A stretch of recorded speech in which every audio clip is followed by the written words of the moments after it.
ఆంధ్ర తెలంగాణలో తక్కువ ఫీజులతో high quality results ఇస్తున్న ఏకైక సంస్థ తిరుమల్ ఐఏఎస్ ఇన్స్టిట్యూట్. ఒక్కోసారి మనం చేసిన చిన్న చిన్న తప్పులే ప్రాణాలు తీస్తాయి.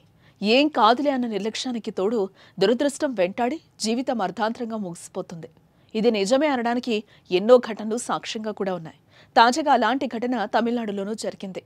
ఓ చేప ఓ వ్యక్తి ప్రాణం తీసింది. నమ్మశక్యంగా లేకపోయినా చేప కారణంగా ఆ వ్యక్తి స్పాట్లో చనిపోవాల్సి వచ్చింది. ఇందుకే ఏం జరిగింది? అతడు ఎలా చనిపోయాడు? మణిగంధన్ తమిళనాడులోని చెంగల్పట్టు జిల్లా అరైపక్కం గ్రామానికి చెందినవాడు. 29 ఏళ్లు కలిగిన మణిగంధన్ చేపలు పట్టే అలవాటుంది. ఈ క్రమంలోనే మంగళవారం మధురాంతకం ప్రాంతంలో చేపలు వేటకు వెళ్లాడు మణిగంధన్. కళ్ల ముందు కదులుతున్న చేపలను పట్టుకునేందుకు నీటిలోకి దిగాడు. ఇంతలోనే ఓ చేప చేతికి చిక్కింది. అదే సమయంలో మరో చేప కంటపడింది. వెంటనే మణిగంధన్ చేతిలో ఉన్న చేపను నోట్లో పెట్టి రెండో దాన్ని పట్టుకునేందుకు ప్రయత్నించాడు.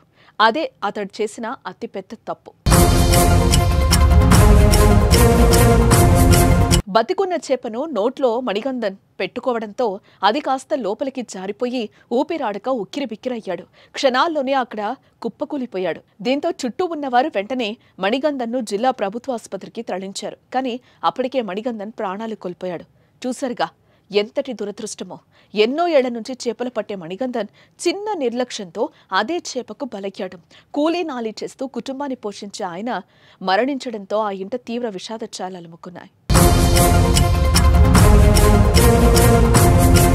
మనిషి ప్రాణం పోవడానికి కొన్ని క్షణాలు చాలు. అందుకే మనం చేసే ప్రతి పనిలో జాగ్రత్తగా మెలగాలి. నిర్లక్ష్యం, అజాగ్రత్తగా మెలిగితే ఇలానే ఊహించని విధంగా ప్రాణాలు కోల్పోవలసి వస్తోంది. మరి ఈ ఘటనపై మీ అభిప్రాయాన్ని కామెంట్ చేయండి.